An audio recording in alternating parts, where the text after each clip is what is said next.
I'm sitting in a cramped studio apartment in Queens, New York. A creaky bed, a rusty hot plate, one small window. I never imagined this would be my final home. My name is Margaret Wilson. I'm 65 years old. I lost my entire retirement savings, nearly $250,000 in just 6 months. It started with one sweet promise. Live like royalty in paradise for $2,000 a month. I spent 35 years as an office manager in Manhattan. Commuting, overtime, company dinners with fake smiles. My husband Robert worked construction. We raised our son David, never took fancy vacations. Just 401k contributions, Social Security, and penny pinching.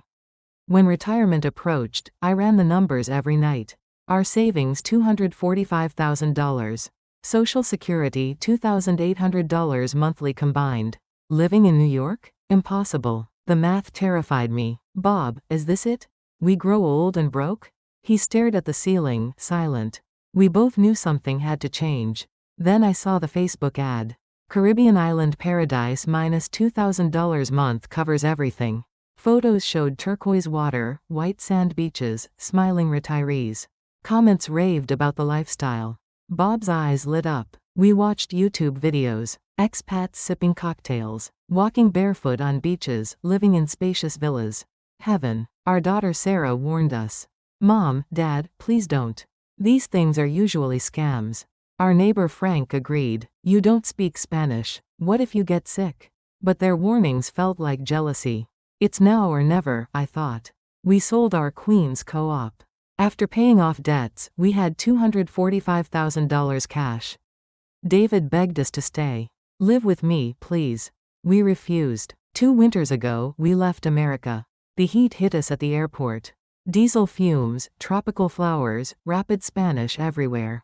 Strange but exciting. We rented a small house for $800 monthly. Not luxurious, but ours. Morning walks on the beach, mangoes for pennies, watching sunsets. Bob smiled. Marge, this is what we dreamed of. But reality crept in. The heat was oppressive. Healthcare made me nervous. I missed David desperately. Food upset my stomach. Then we met James Mitchell at a cafe. American, mid-40s, friendly smile. I'm a relocation consultant. Been here 10 years. Let me help you settle in properly. He felt like a lifesaver. He translated, showed us around, introduced us to other Americans.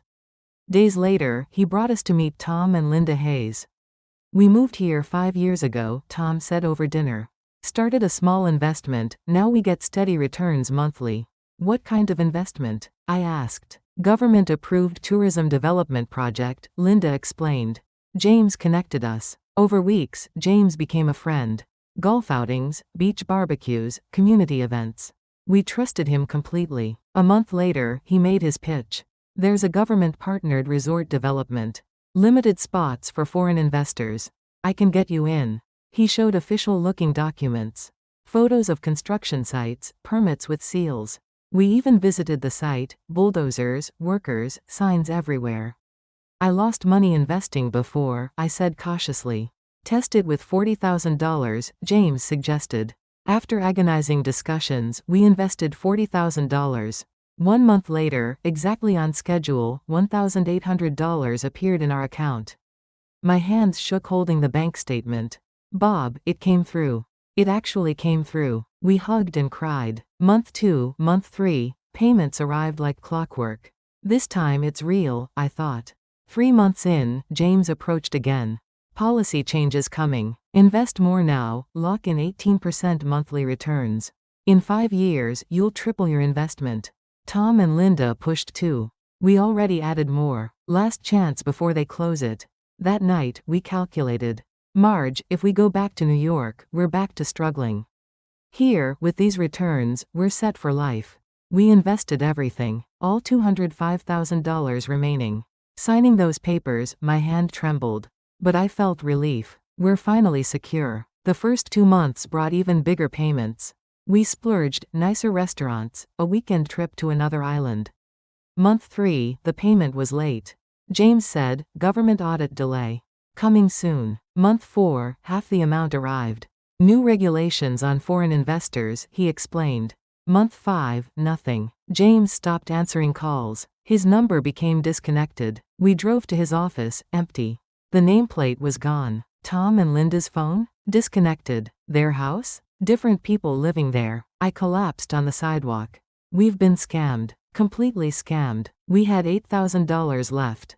Not enough for flights home. The police couldn't help. The embassy said, international fraud is nearly impossible to recover. For days, I couldn't eat. We blamed each other, cried, stared at walls. Finally, we have to survive. I found work washing dishes at an American diner. 10 hours, $50 a day. My feet swelled, my back screamed. But the owner, Maria, was kind. She gave us leftover food. Keep going. It'll get better. A local woman taught me basic Spanish. A market vendor gave me extra fruit. I realized money's gone, but not all people are bad. 3 months later, David called. Mom, where are you? I'm worried sick. I couldn't answer. But he persisted. Finally, I confessed everything. A week later, David appeared at the airport. Seeing him, I broke down. I'm so sorry, David. We were so stupid. He hugged me tight. You're alive. That's what matters. Let's start over. Back in New York, our old place was sold. David helped us rent this studio and open a small food cart selling hot dogs. I wake at 5 a.m., prep ingredients, serve strangers with a smile. At 65, running a hot dog cart. Initially shameful. Now? It's enough. Why am I sharing this? Live like royalty for $2,000 month, hides dangers. Retirement scams use last chance, government-backed, everyone's profiting. Never invest all your retirement savings in one place. Separate living expenses from investments. Get verification from legitimate institutions, lawyers, financial advisors. More important than money, health, family, and courage to restart. If you've experienced something similar, please share in the comments. If this prevents even one person from the same fate, it's worth it. Thank you for watching. Please like, subscribe, and turn on notifications. I wish you all a safe, happy retirement.